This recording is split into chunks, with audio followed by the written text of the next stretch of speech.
Hey guys, welcome back to my channel, The Engineer Singh. Today's tutorial I will show you how to find the unit vector of a vector in a scientific calculator. Just follow the simple steps. I am using Casio FX911EX calculator.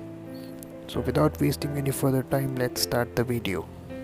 So the first thing we need to do is we need to activate the vector calculate mode.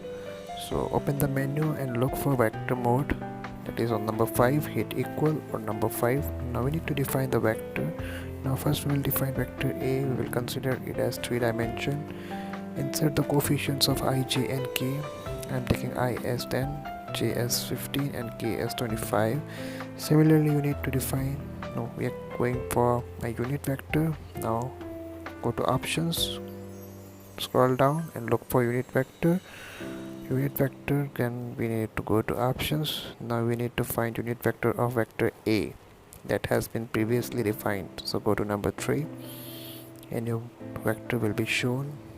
Close the bracket and hit equal and your unit vector is on the screen. That's it guys, how you solve for unit vector in a scientific calculator. I hope the video was helpful for you.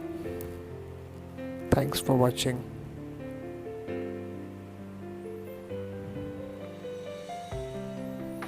Thanks for watching guys. If you really enjoyed the video, hit the like button. For any questions and queries, you can comment down below.